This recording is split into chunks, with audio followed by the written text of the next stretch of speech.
Flip a switch, and immediately the blades of a fan start spinning. If you trace that sudden burst of mechanical energy backwards, you'll find the beginning of a massive physical journey. That energy likely originated hundreds of miles away, perhaps inside a massive hydroelectric dam, before traveling through a physical chain of wire that ends exactly at your socket. What moves through that wire is an electric current, a stream of charged particles. When we count how many of these charges pass a specific checkpoint over a given amount of time, we calculate the current, measured in amperes. But these charges require a push to start moving. In electricity, this push is potential difference, or voltage. It acts like water pressure in a pipe, forcing the charges forward through the copper. As they flow, the particles encounter resistance from the wire itself. This is a form of natural friction, where the physical structure of the conductor opposes the movement of the charges. Delivering power into your home is a constant balance between the force pushing the current and the physical resistance trying to slow it down. The first major hurdle of the power grid is the sheer distance. We can generate immense amounts of mechanical energy at a power station, but moving it across a continent risks losing that energy to the wire itself. This formula shows transmission energy loss. Because current is squared, pushing high volumes of charge through resistive wire burns off electricity as heat. Engineers bypass this by cranking up voltage. We push the same power using very low current, significantly reducing energy loss to heat. At the power station, step-up transformers execute this trick, amplifying the electrical pressure to hundreds of thousands of volts for the journey. This high-pressure environment allows electricity to race efficiently across hundreds of kilometers of specialized transmission lines. Once that power reaches your neighborhood, it must be made safe for household use. Local substations use step-down transformers to drop the voltage back to levels that your home's wiring can handle.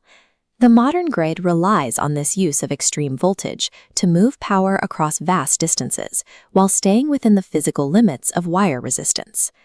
Once the power is inside your house, the challenge shifts to distribution: how to divide a single supply line into dozens of independent sockets. Ohm's law governs how appliances draw electricity. In a single-loop series circuit, a TV and refrigerator share the wire, splitting voltage. Turning off one breaks the chain, killing both. Instead, homes use parallel connections. Splitting current into branches gives each appliance a direct power path. This ensures that every device receives full voltage and operates independently of everything else plugged into the walls. Because appliances sit in these independent branches, they pull different amounts of current based on their resistance.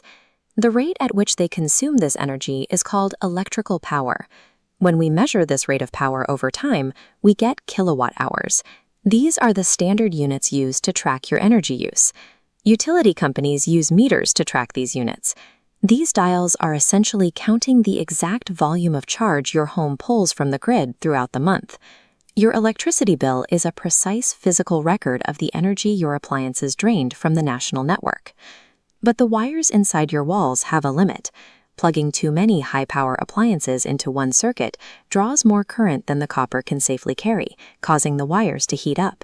If the live and neutral wires touch directly, they create a short circuit.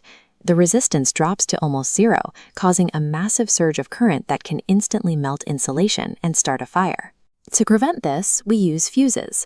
A fuse contains a thin wire that is designed to melt first when the current gets too high, physically breaking the circuit before the rest of your wiring is damaged.